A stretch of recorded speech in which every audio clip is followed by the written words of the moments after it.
Hello and welcome to this video. My name is Kris, I'm an Australian GP. And is it just me, or does it feel like everyone's getting sick at the moment? We're in the middle of winter here in Australia, and it just feels like every week there is someone off with a cold or a flu or COVID or something. Is it because our immune systems are really shut down? It's a question I hear a lot in general practice at the moment, and I wanted to break down the main reasons that doctors across Australia believe we are feeling more sick this winter compared to any other time. So if you are interested, please, of course, keep on watching. So I know so many patients, friends and family even, who have actually been sickness free since like 2019. A lot of them haven't had a cold or a flu, and several of them haven't even had COVID yet, which is amazing. But now it feels like everyone's dropping like flies. And again, this is something that I hear from my patients every single day.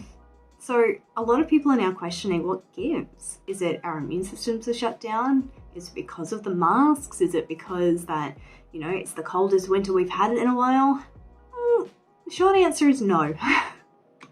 See, since the beginning of the pandemic, so early 2020, we here in Australia have been living a true island lifestyle.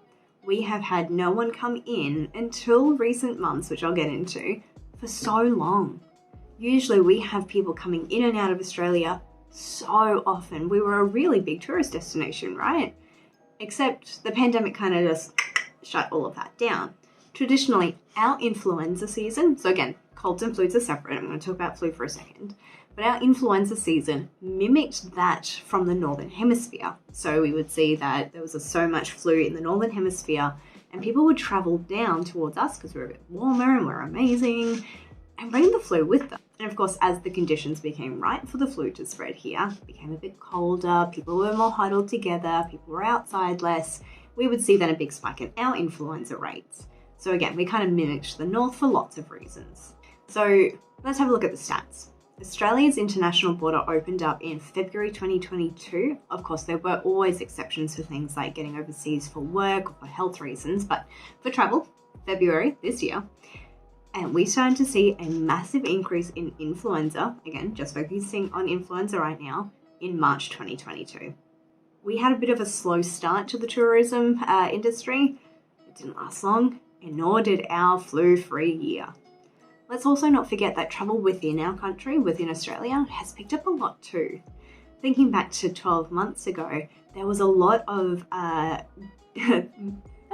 rules about crossing borders, who could go over where, and if you were going through Victoria, you had to have this pass, and if you were going to WA, the borders were closed. It's all gone now. We are free to travel within our country.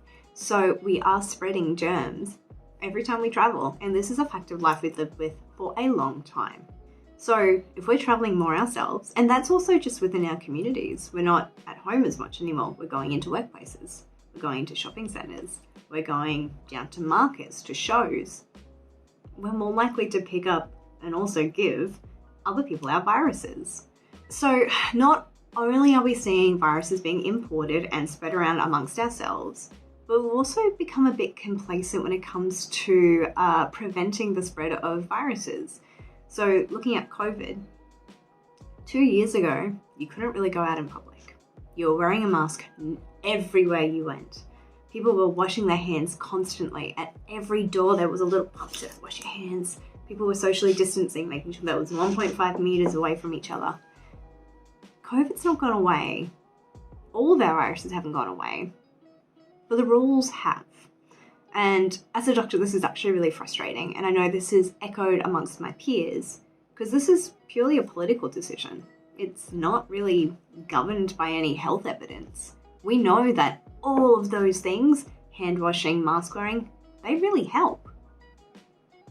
We stopped them because people were getting sick of it. And to a degree, I agree. Life had to get back to normal at some point.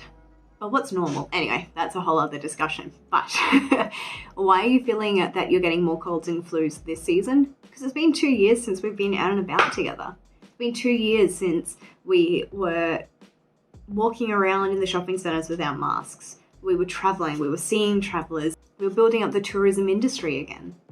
So really, it's a decrease in preventative measures and an increase in the spread everyone's getting sick now.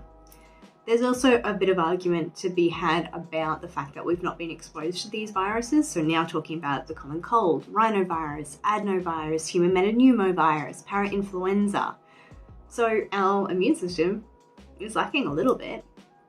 It's not uncommon for people to be exposed to viruses day in, day out and build that little bit of immunity. I mean, we all know of someone who just didn't get sick, but the whole family did, right? With common colds and flus.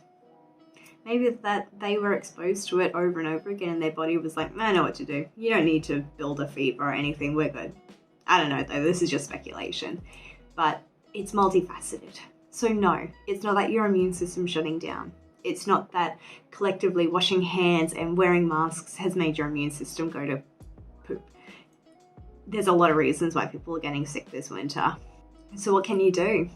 Vaccinate. Vaccinate against COVID-19. COVID is still around. COVID is still killing. Vaccinate against influenza. Influenza A in particular has been horrific this year.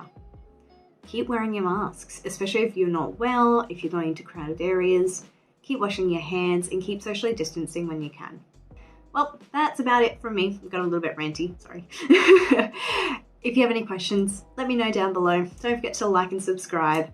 And until next time, guys, stay safe, stay healthy, and I'll see you in a video very soon. Bye.